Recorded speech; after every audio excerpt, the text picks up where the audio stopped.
በአስረስ ማረዳምጤና በሻለቃ ዝናቡ ልንገረው መካከል በተፈጠረው አለመግባባት መሃል የቆመ አንድ ሰው አለ። ይህ ሰው የቴዎድሮስ እዝ ምክትል ወታደራዊ አዛዥ መሆኑ ተጽፏል። ሻለቃ የኔዓለም ዘለቀ ተብሎ ይጠራል። ትውልድና እድገቱ ምስራቅ ጎጃም ውስጥ ነውም ተብሏል። በማርሸት ፀሐዩ መታሰር ቅር ተሰኝቶ በሻለቃ ዝናቡ ልንገረው ላይ መግለጫ እስከ ማውጣትም ሳይደርስ አልቀረም። ጣቢያችን ከሶስተኛ ወገን ማረጋገጥ ያልቻለችው በስሙ ተፈርሞ የወጣ ደብዳቤ ተመልክታለች። ደብዳቤው ማርሸት በዘመነ ካሴ ትዕዛዝ ለስራ ወደ ዋሸራ እየተጓዘ ባለ በሻለቃው መታገቱ አበሳጭቶኛል የሚል ቁጣ ይዟል። ይህን ተከትሎ የሁለቱ ሻለቃዎች ግንኙነት ከፋኖ ትግል መጀመር አንስቶ ምን ይመስላል የሚለው ጥያቄ መነሳቱ አልቀረም። አሁን ባለው የፋኖ አደረጃጀት ሻለቃ ዝናቡ የሻለቃ የኔዓለም አለቃ ነው። በመካከላቸው ያለው ርቀትም ብዙ ይራራቃል። እንዲያውም ሻለቃ የኔዓለም ዘለቀ ከትግሉ እንዲርቅ ተደርጎ ሰሞኑን በአስረስ ማረዳምጤ በኩል እንዲመለስ መደረጉን የጻፉ አሉ።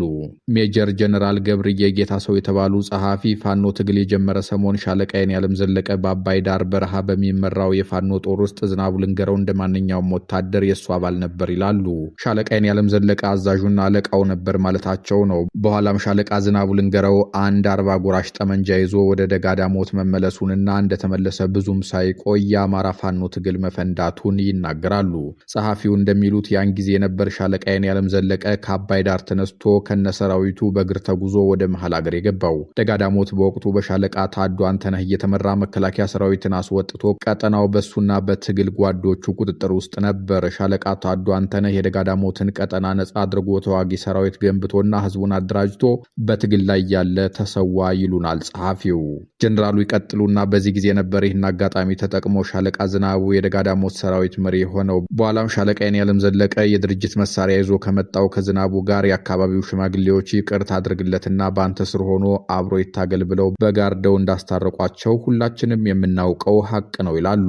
አክለውም ዝናቡ በወቅቱ የሻለቃ የኔዓለምን ይቅርታ ጠይቆ ደጋዳሞትና ቆላ ዳሞት ቋሪት ያለው የፋኖ ኃይል በአንድ ላይ መታገል ጀመረ። በኋላም የቀጠናው ወረዳዎች ተሰባስበው ፈረስ ቤት ላይ ጎጃም እዝን መሰረቱ። ጎጃም እዝ ሲመሰረት እነ ሻለቃ ይርሳው ደምስ እነ ሻለቃ የኔዓለም ዘለቀ እያሉ ወታደራዊ አዛዥ ካልሆንኩ ብሎ አሻፈረኝ አለ። ያን ጊዜ ሻለቃ የኔዓለም እኛ የምንፈልገው በአንድ ወታደራዊ መዋቅርና ትዕዛዝ እየተመራን ጠላታችንን መደምሰስ እንጂ ዓላማችን ስልጣን ስላልሆነ ተውት ብሎ በወታደራዊ አዛዥነቱ ቀጠለ። ዝናቡ ፊት ለፊት መደበኛ ውጊያ ገጥሞ አያውቅም። ሁላችንም የምናውቀው ሀቅ ነው። ፊታይ ፈሬው የደጋዳሞት ፋኖ ተጋድሎ ያመጣውን ድል ለራሱ በማድረግ የሚታወቅና በወቅቱ በተፈጠረው የማህበራዊ ሚዲያ ጩኸት ስሙ የገነነ ሰው ነው በማለት እስካሁን ያልሰማነውን መረጃ ይነግሩናል። የጸሐፊው ሐሳብ አላበቃም። ደጋዳሞት ፈረስ ቤትና ቆላ ዳሞት ገበዘ ማርያም ከጠላት ነጻ ከሆኑ በኋላ በሻለቃ የኔዓለም ዘለቀ የተመራ ጦር አዴት ከተማ የመሸገውን በርካታ ቁጥር ያለውን የጠላት ጦር ለመደምሰስ ወደ አዴት ከተማ ቀና። የዴንሳው አሳምነው ብርጌድና የቋሪቱ ገረመው ወንዳውክ ብርጌድ በሻለቃ የኔዓለም እየተመራ በአንድ ቀን ውጊያ በርካታ ጠላትን በመደምሰስ የአዴትን ከተማ ሙሉ በሙሉ ተቆጣጠረ። የተረፈው የጠላት ኃይል ከነ ከባድ መሳሪያው ተሰብስቦ አቮላ ተራራ ከተመ። ይህን አቮላ ላይ የቀረውን ጠላት እጅ እንዲሰጥ አለያም ሙሉ በሙሉ እንዲደመሰስ የውጊያ ዕቅድ ከወጣ በኋላ ዝናቡ ከደጋዳሞት መጣ። በማግስቱ በአራት አቅጣጫ ተከቦ ውጊያ ሲከፈት ዝናቡ በደብረ መዊ በኩል ገባ። በሌላ አቅጣጫ የገባው የወገን ኃይል ወደፊት እየገፋ ተራራውን መውጣት ሲጀምር ዝናቡ ግን ሳያሳውቅና ሳይናገር ድሽቃውን ነቅሎ ሰራዊቱን አስከትሎ ወደ ዴንሳ በአታ ኮበለለ። ጠላትን በዚያ መስመር መውጣት ቻለ። በዚህም ከሻለቃ የኔዓለም ጋር ቅሬታ ውስጥ ገብተው ነበር።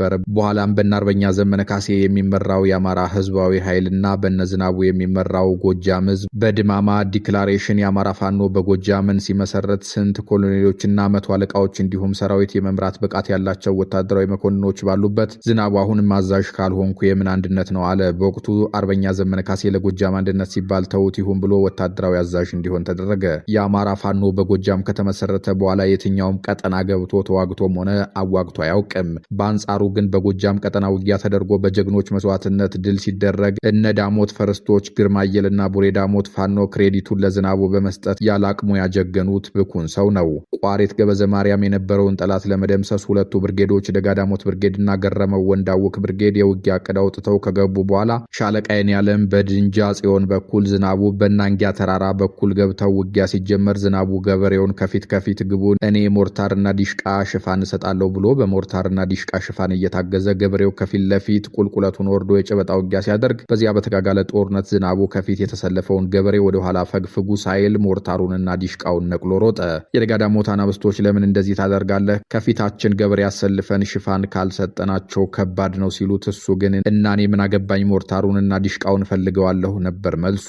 በኋላም የተፈጠረውን ሁላችንም የምናስታውሰው ነው። በሱ ስህተትና ፈሪነት የተሰዉ ገበሬዎችን ማስታወስ ብቻ በቂ ነው። በደቂቃዎች ብቻ 17 ገበሬ ከአንድ ቤተክርስቲያን ብቻ እንደቀበርን አታስታውሱምን?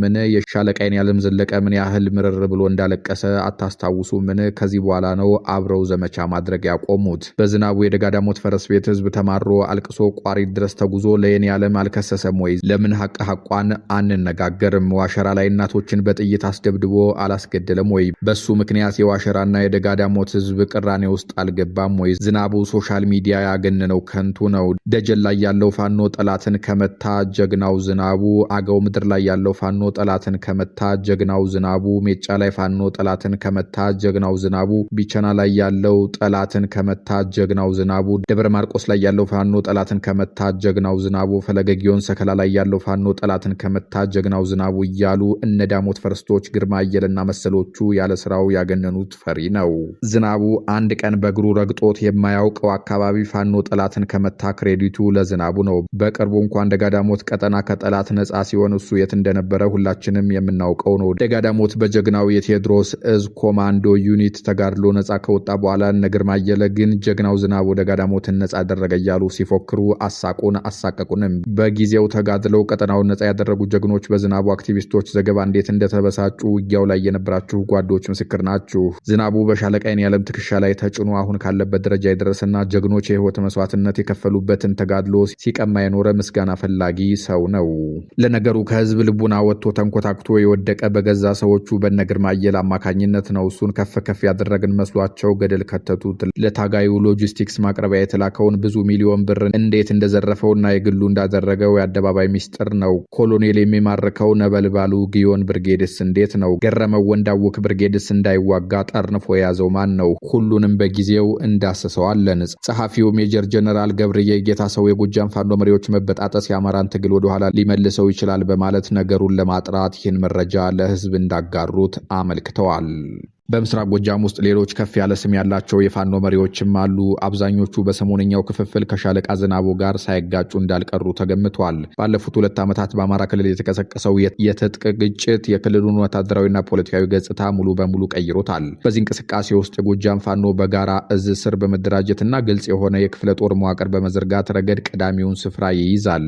ይህን መዋቅር በመሬት ላይ ካቆሙትና የውጊያ ግንባርን በበላይነት ከመሩትና ስማቸው ብዙም ጎልቶ ከማይሰማው መሪዎች መካከል መቶ አለቃ ይንገስ ብርሃኑ፣ ሻለቃ ቻላቸው ታፈረና ሻለቃ በላይ ብዙአየሁ የትግሉ ወሳኝ ሞተሮች ናቸው። ሶስቱ መሪዎች የቀድሞ ወታደራዊ ልምድ ያላቸውና የታጠቀውን ኃይል ወደ መደበኛ ሰራዊትነት የቀየሩ ባለሙያዎችም ተደርገው ይወሰዳሉ።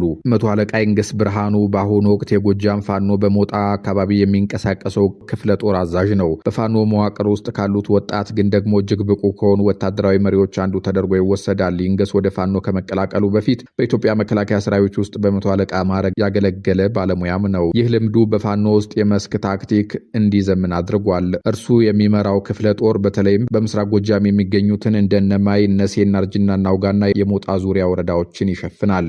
ይንገስ የሚታወቅበት ትልቁ ስልቱ የመረጃ የበላይነት ነው። በስሩ ባለው የመረጃ መዋቅር አማካኝነት የመንግስት ሰራዊት ስምሪትን አስቀድሞ በመረዳት በደፈጣ ውጊያ የጠላትን ኃይል የመበተን ብቃት አለው። በተለይም በሞጣ አካባቢ በሚገኙ ቀጭን መንገዶችና ስልታዊ ተራራዎች ላይ የሚዘረጋው ወታደራዊ መረብ የመንግስት ኃይሎች ወደ ውስጥ ዘልቀው እንዳይገቡ ትልቅ እንቅፋት ሆኗል። በተለያዩ ማህበራዊ ሚዲያዎች በሚሰራጩ ቪዲዮዎች እንደሚታየው ይንገስ ተዋጊዎችን በማነቃነቅ ረገድ ተወዳዳሪ የለውም። እኛ የምንዋጋው ለስልጣን ሳይሆን ለህልውና ነው የሚለው ንግግሩ በስሩ ያለውን ታጋይ ብቻ ሳይሆን የአካባቢውን ህዝብ ለደጀንነት እንዲነሳሳ አድርጓል።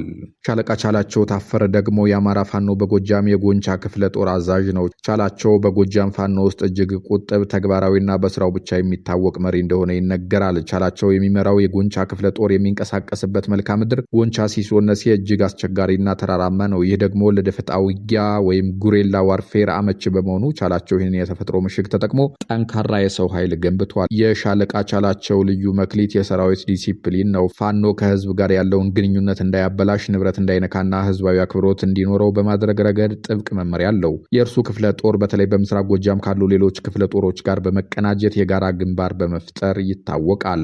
ቻላቸው ተንቀሳቃሽ የመከላከል ስልት አክቲቭ ዲፌንስ ተከታይ ነው። ይህም ማለት ጠላት ወደ እርሱ ይዞታ እስኪመጣ አይጠብቅም። ይልቁንም የጠላትን ስንቅና ትጥቅ የሚያጓጉዙ መስመሮችን በመቁረጥ የጠላትን ኃይል በረሃብና በጥም በማዳከም እንዲበተን ያደርጋል።